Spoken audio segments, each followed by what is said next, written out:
Mickey Loomis was on Peter King's podcast earlier this week, and King is a part of NBC Sports, a great writer that you can read over at Pro Football Talk. His Football Morning in America is a must-read for anybody out there.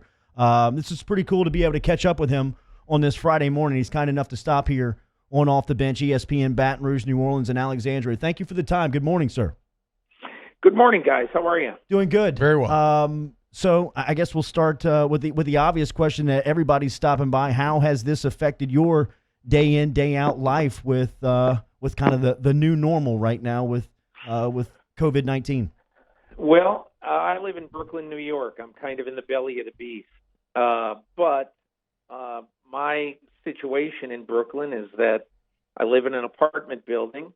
It's a big, big building. It's fairly new. We have a lot of space. And I don't go out very much other than to walk the dog, to go to the grocery store. And other than that, one of the good things about my job is that I work at home anyway. And so and NBC has been good enough to have a camera in my house, so when I need to go on TV, I can go on TV. And so it's a different world. But fortunately for me, I'm kind of used to many parts of this world. And the adjustment for me is only in the uncertainty of what the future holds. And I'm sure you guys are in the exact same boat.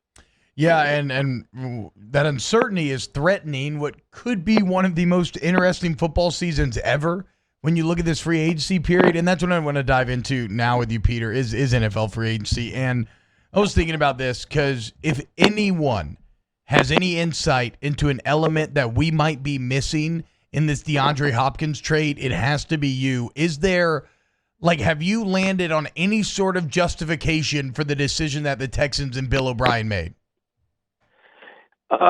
Basically, I think it had a lot to do with the fact that Bill O'Brien and DeAndre Hopkins were really at cross purposes as player and coach. I don't think they got along well, but I think that they were able to make it work professionally.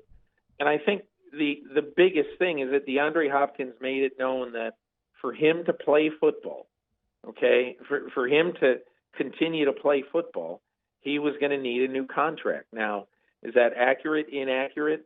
We don't know right now, but it seems as though that he was not going to play without a significant increase in his contract. We'll see what happens in Arizona with that.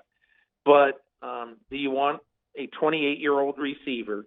Do you want to tear up his contract with 3 years left? And do you want to essentially say to that player, okay, we're going to do this and we're going to set sort of a baseline for all other future stars to essentially you're going to be able to get a new contract.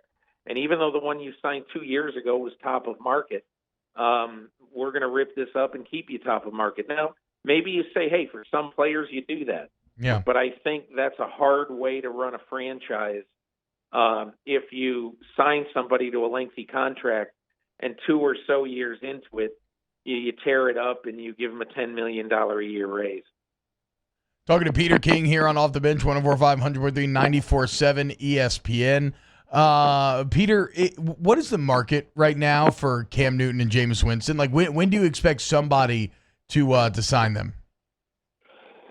I think the market for Cam Newton is very difficult because you see that some teams, for instance, have are able to comfortably get their guys to have physicals away from the facility.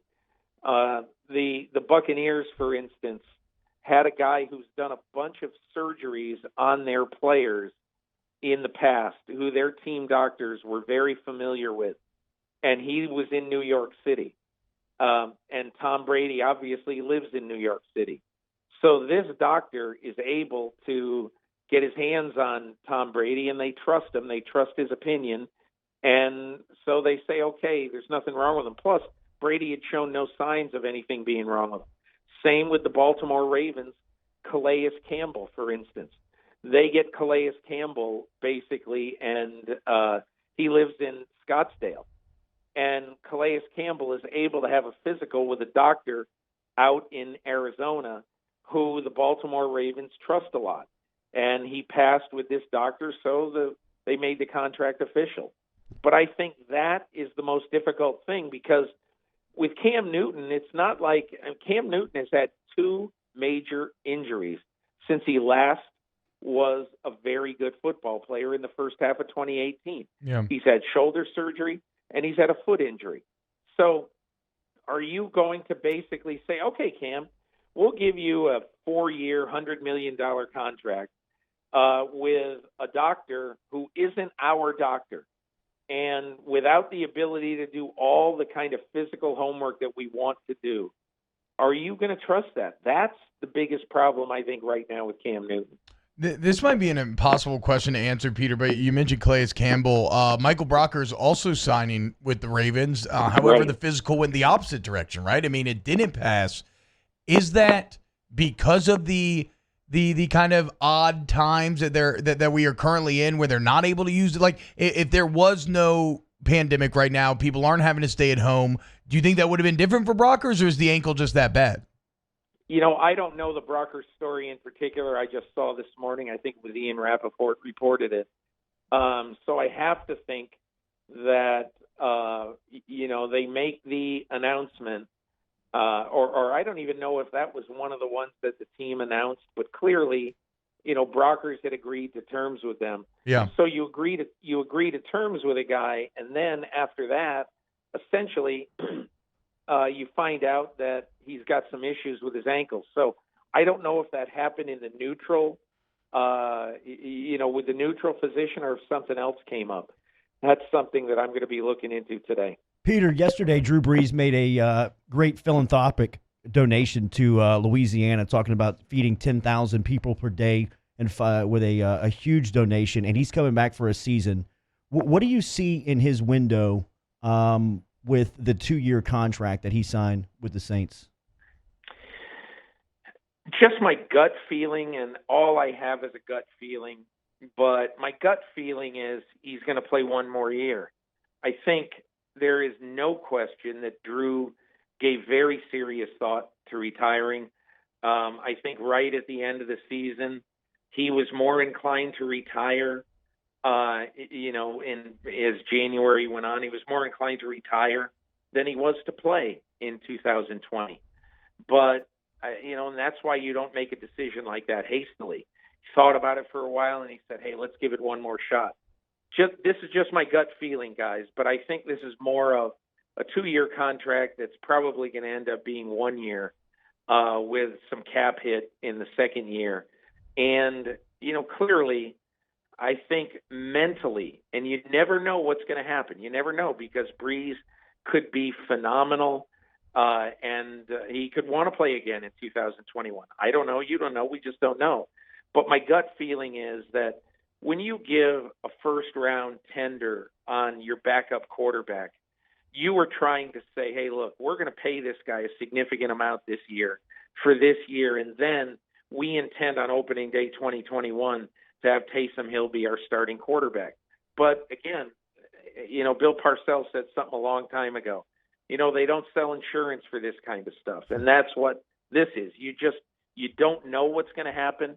But my gut feeling is that is what we're looking at in this case. You had a great conversation with Mickey Loomis earlier this week on your podcast, and you can subscribe out there if you're listening to this to the Peter King podcast. However you digest your podcast, you can subscribe and rate it wherever you get it. And you talked to him about how they manage the cap down here. And they're geniuses. I mean, because you said it on your podcast, you're kind of waiting for it to blow up in their face. We are too, but it never seems to happen. Did you get any type of insight on how they're able to massage this cap year in, year out and stay competitive?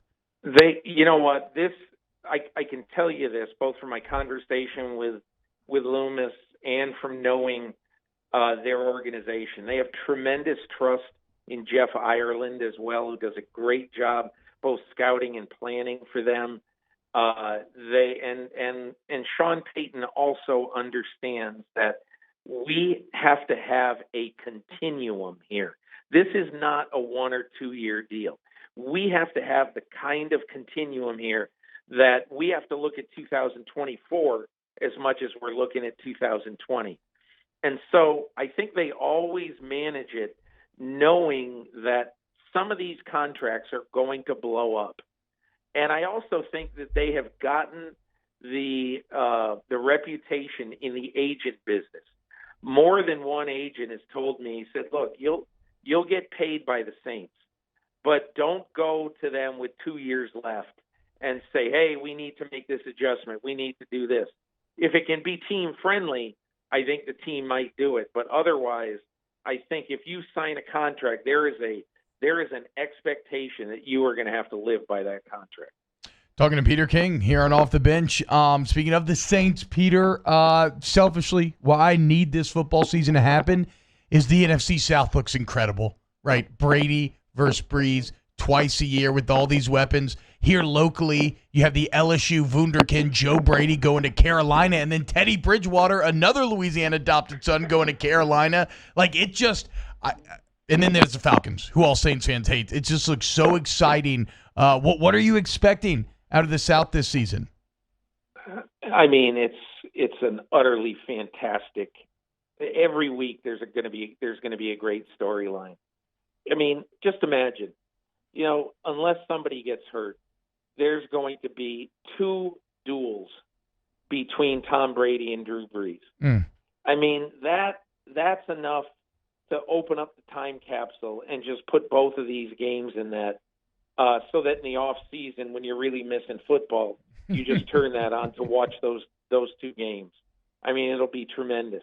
You have that, plus how about having 2 Teddy Bridgewater Drew Brees games? Yeah. If you're in New Orleans, or anywhere in Louisiana, because even though, think about it, even though there's not the sort of connection to Teddy Bridgewater that there might be for some ex-Saints, Teddy Bridgewater will always have a place in the heart of any person who loves the Saints. Yep. And I kind of remember this story from this year. I wrote about it in my column, and it really got to the heart of the matter of who Teddy Bridgewater is.